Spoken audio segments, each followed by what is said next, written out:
I'm pleased with my time this morning, but I know I'll be covering the quarter mile a lot faster this afternoon. 581, the Budweiser King wins another one. 251 miles an hour. I just kept waiting for it to get to the other end. Took forever. Took forever. A new chute worked, huh? She looked good. That's good. That solves a couple of problems right there in the future, right? Yeah. Drag racing is a big-time sport involving big numbers. Across the USA, there are around 300 racetracks of varying levels of sophistication. On these tracks, about 5,000 events are run each year, sanctioned by the major sanctioning body, the National Hot Rod Association. Using cars of widely different levels of cost and complexity, about 35,000 drivers take part in these events every year. This is a big-time sport with hefty prize money. It costs a great deal to compete in it at a professional level, and at that level, it attracts major corporations as sponsors. The most powerful cars in drag racing are very powerful indeed. Their performance is simply shattering. Take the Budweiser King, for example, Kenny Bernstein's car. It can accelerate from a standing start to around 100 miles an hour in 1.2 seconds. That's so fast, the average person couldn't even begin to imagine it. So to give at least some idea of the performance of a car like this, we're going to compare Kenny's car with a very powerful street car, a Ford Mustang GT. This has a 5-litre V8 motor, and it's one of the fastest street cars sold in the USA. It's being driven by Frank Iaconio, who has won many pro stock national events.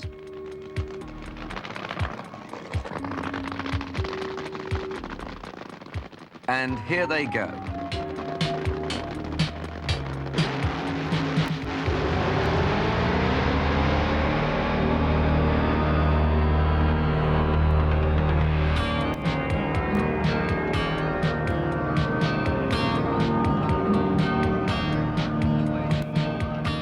The standard street version of the Ford Mustang GT can cover the quarter mile in 15 to 16 seconds at a speed of over 90 miles an hour. But Kenny's Budweiser King can cover the same distance in under 6 seconds at a speed of over 260 miles an hour. Obviously, even the quickness of the Mustang GT is not able to match the extraordinary power and speed of Kenny's Ford Tempo funny car. I don't think they could begin to imagine the brute force and the G-forces that the funny car has. As drivers, you respect the power and the speed that these cars can attain. Needless to say, if you don't respect them, then you're going to get hurt because you're going to drive over your head. So you respect them as a driver, but you certainly can't be afraid of it.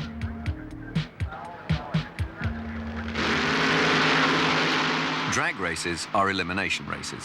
On practice or qualifying days, the cars run until the organizers know which are the fastest 16 in each of the pro classes. These are the cars that have qualified to race. In the sportsman or amateur classes, there can be as many as 200 entries in a single class. Now, there isn't room to line up all those cars in a row, so in each class, the racing is done 2 at a time. As the days proceed, the losing car of each pair is eliminated, and the winner progresses to the next round until there are only the final 2 left.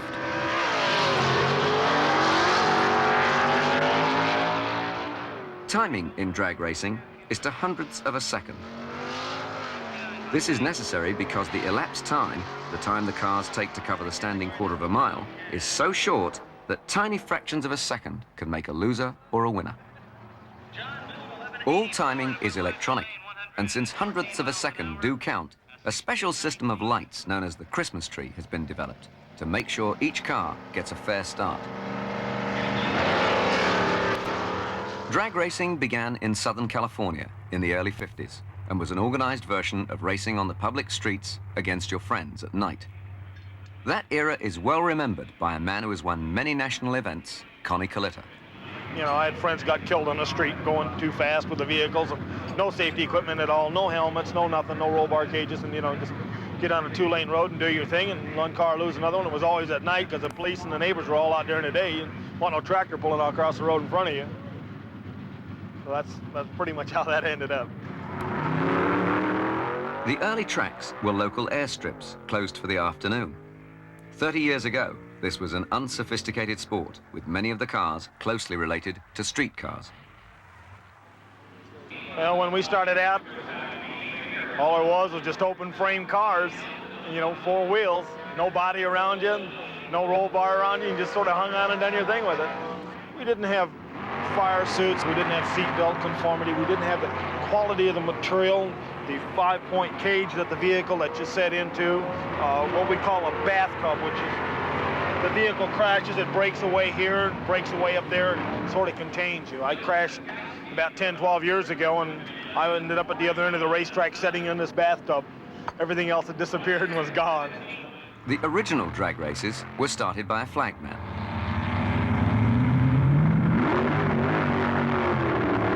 It used to get real tricky. You had to take a look at them, you know, you watch them, you know, if they wiggle their arm a little bit or something, you know, you could always tell when they were getting ready to bring the flag up.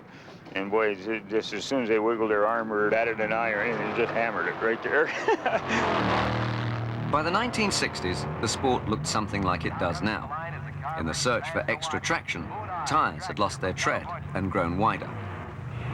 Our tires are basically recaps when we started out. I mean, it was just a big old balloon tire with a recap, and they put it on it, and, you know, you get going 120, 130 miles an hour, and you can toss a cap off, which I had done. And, you know, it'll scare you. I had the thing come in and hit me in the head. A piece of rubber flopping around on it. By 1963, there were over 70 classes.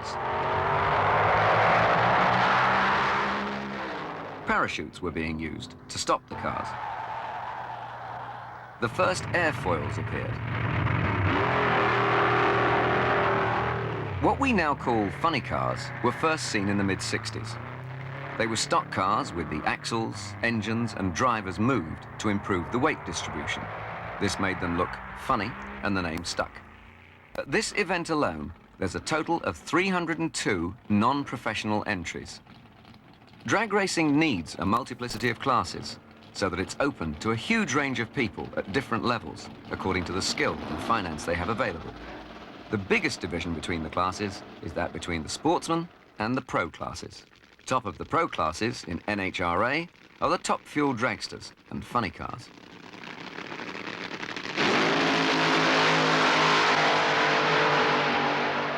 Competitive top fuelers make a pass in about 5.4 seconds, depending on the track. Funny cars are even more popular.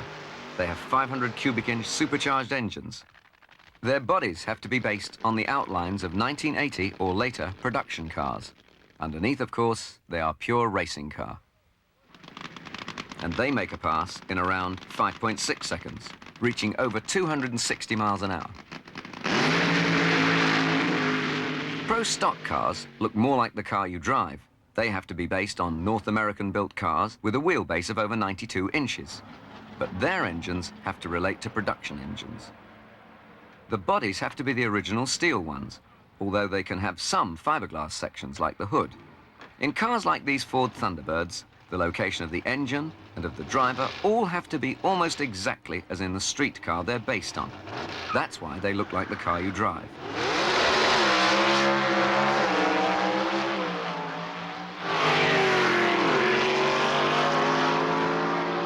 Pro stocks cover the track in around 7.5 seconds. Now we come to the sportsman classes.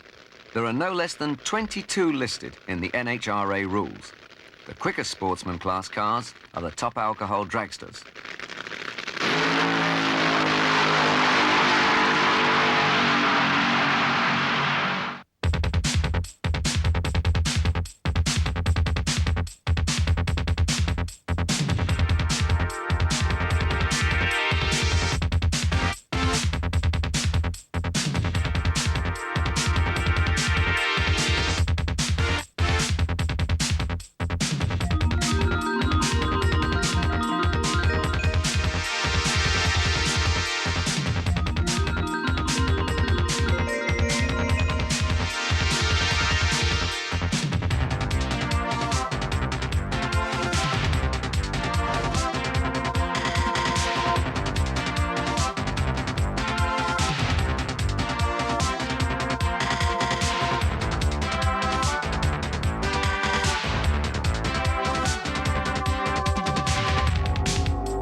open the computer and see how long the throttle was open. Yeah, see if I shut early or something, yeah. I don't think I did, but I could have. I'm very fortunate in having Dale Armstrong, my crew chief, who's been with me 4 years, and not only a crew chief, but a personal friend, which makes it even better. And Dale is an innovator, a person that is totally always trying to stay ahead of the game. Dale really takes care of the race car, the day-to-day routine of the race car, making it available to race wherever it's supposed to be, and he calls most of those shots because that's his department.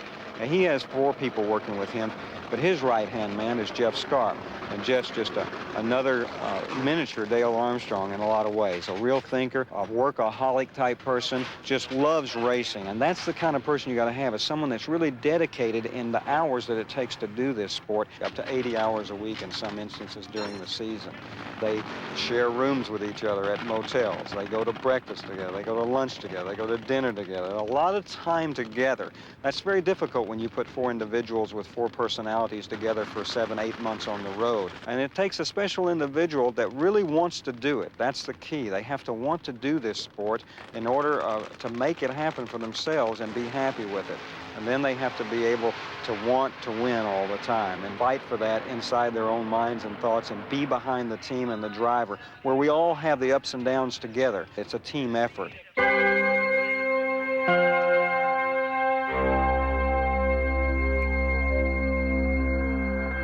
The funny car motor is mounted in the middle of the car. The driver sits right at the back, surrounded by a substantial roll cage. The car is necessarily long and narrow, and although its frame may look flimsy, it's actually very strong. It's made from chrome moly steel. The front wheels carry very little weight, so they're slim and light. The engine in Kenny's car produces a staggering 3,000 horsepower. In comparison, a very powerful street car like the Ford Mustang GT we matched it with has around 200 horsepower. The engine is a 500 cubic inch work of art. It's supercharged. That means it has a huge blower mounted on top of the engine, which puts fuel and air into the engine under pressure. The more fuel that's in there, the bigger the explosion, the more power. Everything on a racing engine like this is specially made. Motorcraft makes our spark plugs for them, and they make them, the ground wire especially on them is made out of Inconel material, which has a real high melting temperature. After every run, the engine is stripped down. Well, that's a large part of the design of the motor, the ability to tear it down real fast between rounds, because it's very important that we get that done in the 90 minutes that they give us. Funny cars run on nitromethane fuel, which is thought to be highly dangerous, but in fact needs to be mixed with alcohol to make it combustible.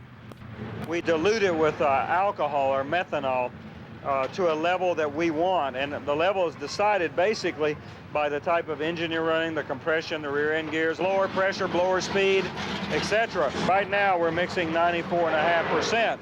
We change this mixture sometimes every run. Sometimes we'll go 3 or 4 runs at the same level. We need more horsepower, we put more percentage in it. With a street car, you might say it does 32 miles per gallon. This car uses 32 gallons per mile. It's a special oil that was blended for us by Motorcraft also, and it's 2050 racing oil, but it's also got the ability to stand tremendous pressures before you get any bearing damage. The tires of a drag race car in the 3,000 horsepower category have to be very, very special. They run at very low pressure. A street car may have 25 to 30 pounds of pressure in its tires. Top Fuel and funny car racers have only about 4.5. And in spite of the terrific stress of putting 3,000 horsepower onto the track, the sidewalls are less than 1/10 of an inch thick, which allows them to flex. The rear tires are 17 inches wide. They're often bolted to the rims to prevent the wheels twisting round in the tires. Slow motion shows us how the tires not only distort,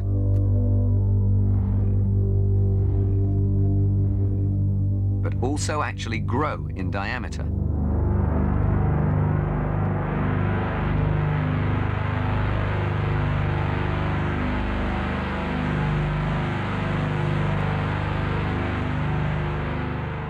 Kenny Bernstein and Dale Armstrong are considerable innovators, and the Budweiser King is the first drag race car ever to be fitted with an onboard computer.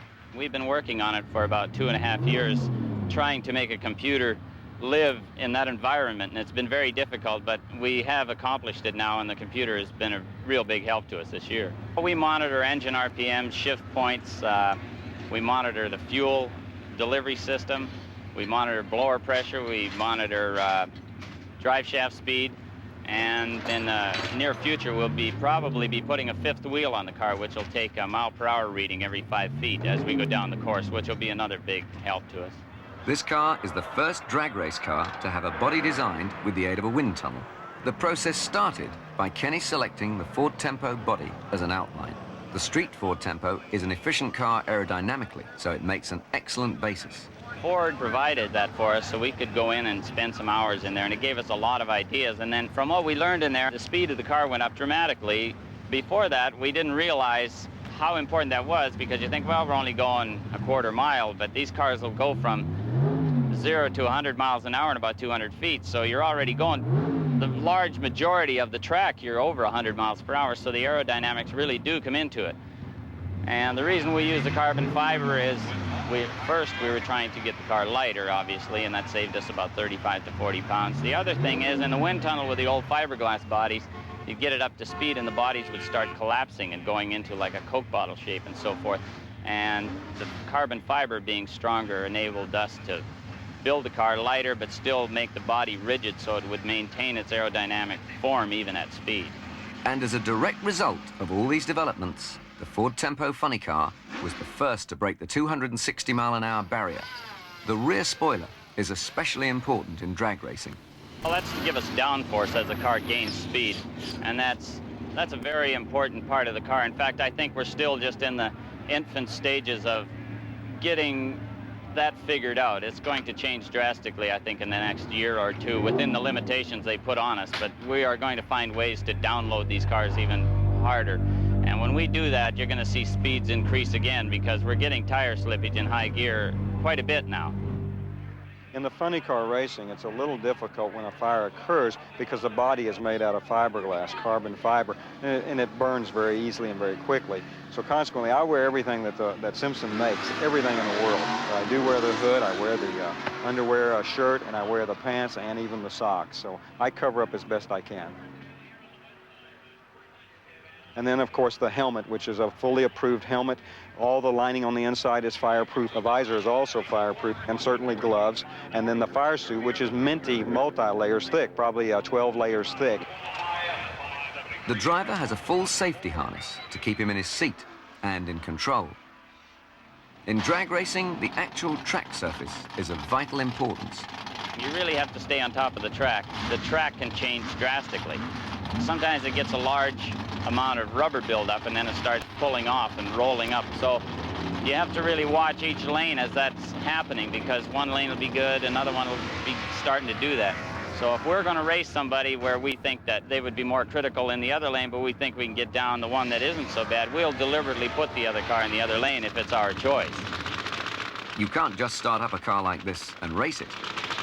The first routine is when we drive through the water and spin the tires and the smoke comes off the tires, which is called a wet burnout, a smoky burnout. This is to heat the tires up, to get the tires very hot. It's very important that the tires are very hot. When they're hot, they're softer, and they adhere to the asphalt, the concrete, much better. That's the first procedure. As we're backing up, and I back up very slowly, it's to build heat in the engine. Heat is needed in an engine to make horsepower, but not an excessive amount of heat, because then it's too hot, it won't run as well. So we know what temperature I'm trying to get to during each segment of this procedure. Then I go forward again to do what is known as the dry burnout. That means no water. That means just to hit the throttle as hard as you can for a half a second and let right off. That's also to create some more heat in the tires, but the main reason we do that is to put heat in the clutch, to make the clutch slip a little bit, to make it warmer so that it will slip. In these cars, if the clutch doesn't slip properly, you'll spin the tires, smoke the tires, you won't go anywhere. So it's important that we do the dry burnout in our procedure, and some cars don't. They set their cars up differently. Then you back up from there, still building heat to a certain temperature, and you try to leave the starting line within those elements of the temperature, say 10 or 15 degrees. Like in my car, I don't like to be any warmer than 170, but I don't want to be 140 either. So I try to time myself to kind of get to that number of 170. When I back up the last time and I'm ready to go forward to stage the car, then it's time to race, and the procedures are over with. What we try to do when we start at the racetrack with that lighting system is what I call spear the green. I try to concentrate as hard as I possibly can on the last yellow light. When I see it flicker, that's my go signal. It's an instant. It's just push the throttle as quickly and as fast and as hard as I possibly can. There's no barely touching the throttle and leaving the starting line in these cars at all.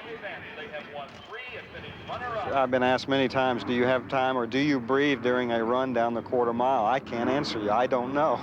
And I've tried over 20 years of racing to figure that out. It's really amazing. You just forget about that because you have a duty to obtain in the race car. You have a certain sequence of events that you're taking and you're doing, and you don't think about anything else, because if you think about something else, then you're usually not going to be successful. So your concentration level is totally on what you're going to do every time. Stopping at the end of the track can be a problem. A parachute is the answer, and they are mandatory on cars with a terminal speed of 150 miles an hour and over. I have a lot of faith in my parachutes. I have 2 on the car, which is mandatory by organizations today. In the old days, it wasn't, but I had 2 on them for the last 7 years. I felt all the time that I wanted a safety device just in case. And the reason why some guys didn't put those other parachutes on was weight. They weigh 6 or 8 pounds. And you say, well, what's 6 or 8 pounds if it saves your life? Doesn't mean that you couldn't stop if it doesn't open. Don't misunderstand here. You can, but it makes things a lot rougher. Kenny always checks his parachute before he makes a run. The forces acting on these drivers are immense. On the start line, the driver is pressed back in the seat with a force of 5 Gs.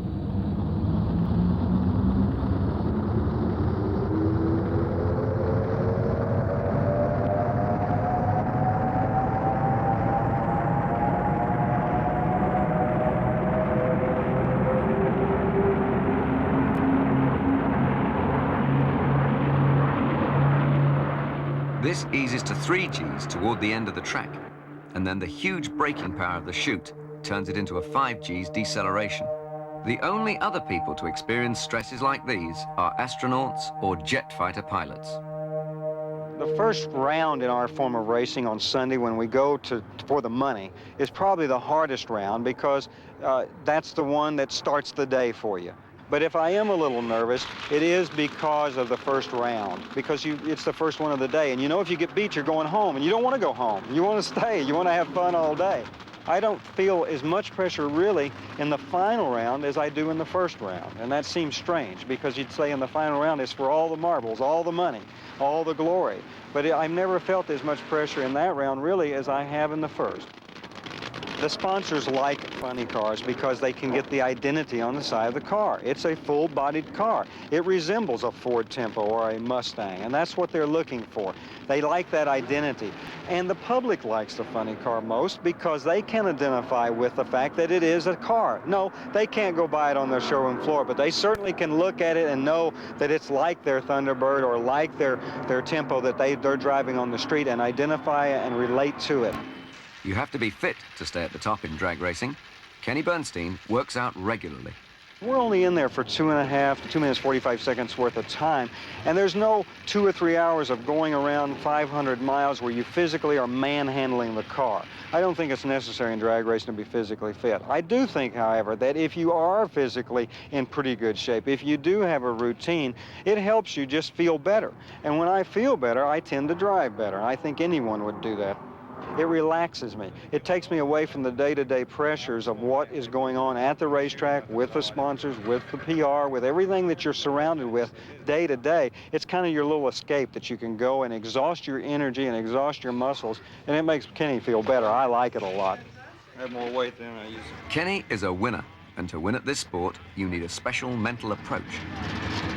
Mentally, you have to be tough. You have to go up there with the idea that I'm going to murder that starting line, I'm going to catch the right light, and I'm going to make that other driver look so bad that I'm going to win that way. I'm going to go after that guy. I'm not, he's not an enemy. I'm not mad at him, but that's what the driver has to do. I'm going to go up there, and he's not going to embarrass me in any way. I'm going to go up there, and I'm going to leave on him. I'm going to do everything it takes to do everything right that I can, and I'm not going to let that guy embarrass me over there. And that's what a driver has to do. He has to be tough. He has to be tough upstairs, and he has to be able to think.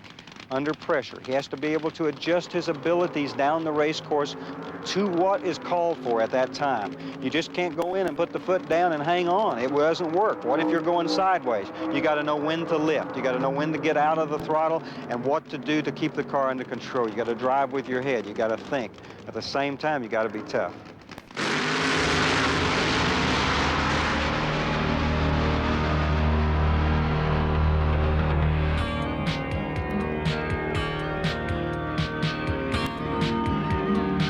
Low EP is around, low EP is a lead. 573, and the dominance continues. 251 miles an hour for Kenny Bernstein. A tire smoking, tire shaking. Well, I'll tell you, that crew works hard to reach that kind of level of performance. That's the quickest time of funny car racing this entire 4 days. 573 for the Budweiser King, Kenny Bernstein.